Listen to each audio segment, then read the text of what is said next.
Israel has always been something that's been close to my heart. I have family there, I've traveled there many times, and so to me supporting Israel is, second nature.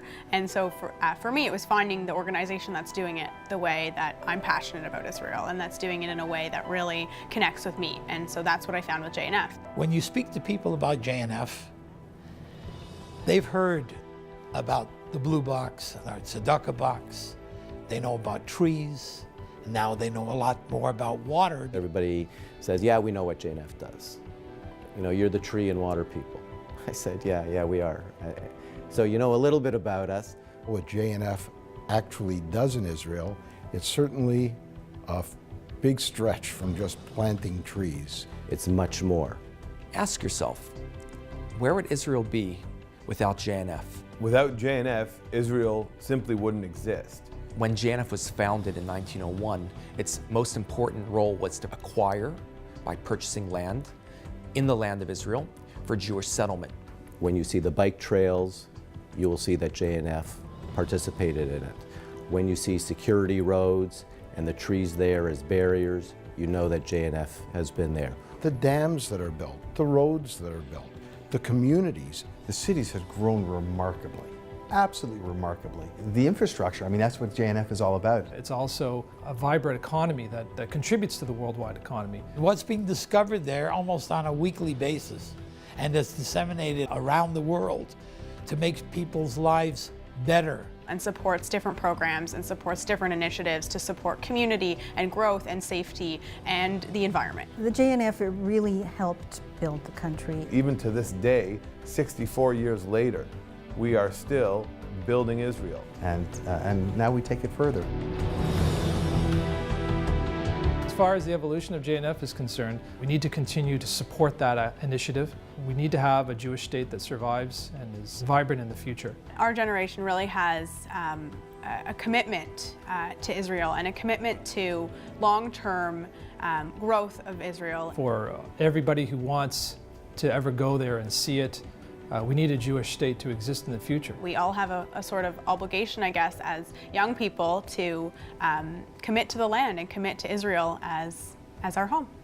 The more good you can do, and at the same time leave something behind, well, it's a double win.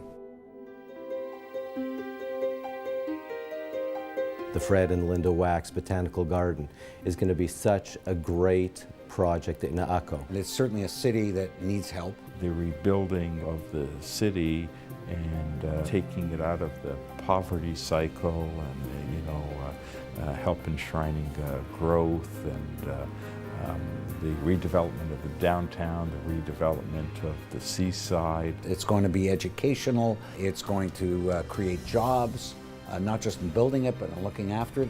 It will make the area it's being built a much more desirable area to live in and be in. We chose the Botanical Garden. Partially we wanted to be in the city of Akko because we had visited a couple of times, and we saw it was one of the areas that really needed to have important dollars invested there to upgrade the city as a whole. So from our perspective, it was the right thing to do on a nature side, on a social side, on an economical side. We wanted something that was meaningful to Linda and I and to our close friends and partners in Israel.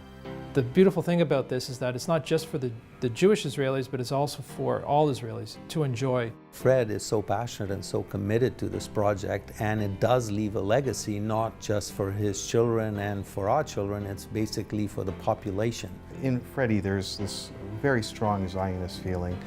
My parents were both Holocaust survivors, and I think that we were brought up that without Israel, there are no Jews, or there's no real Jewish identity. He believes in the Jewish people tremendously, believes in the Jewish religion, and is as committed to the thriving, never mind the existence, of the state of Israel as anybody I know. He's a wonderful philanthropist. I've never had a situation where I've gone to Fred and he's basically said no.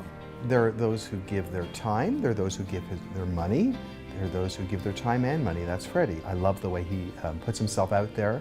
He wouldn't ask of somebody what he wouldn't do himself. I can't believe the reaction the community's had to this project, to Linda and myself and our family. it has been, I can only say, breathtaking in terms of the response that we've had.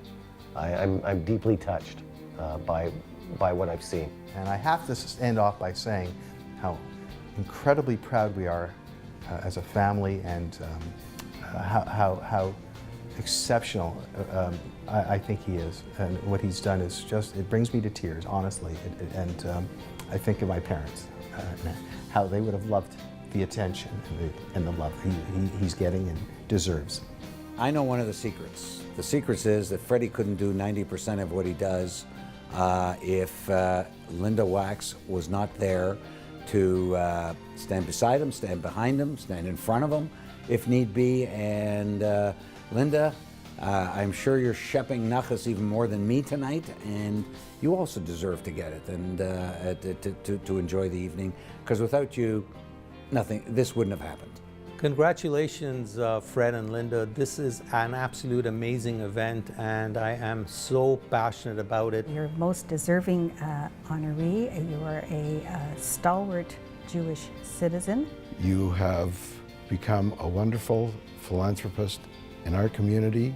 You know the meaning of tzedakah. Being in Israel with you this year was one of the most moving trips I have had. Not only did we see the project, but when we met with JNF and the mayor in the town of Acco, I think that's the fastest in the 111 years that JNF has approved a project. I can't think of anybody that I would have rather co-chaired a dinner for. This is an honor you just totally deserve. Mazel tov, kol hakavod, for your great efforts in supporting JNF. Kol hakavod to Fred and Linda for this wonderful night. It's been an honor to work with you, and I wish you all the best, and may you go from strength to strength.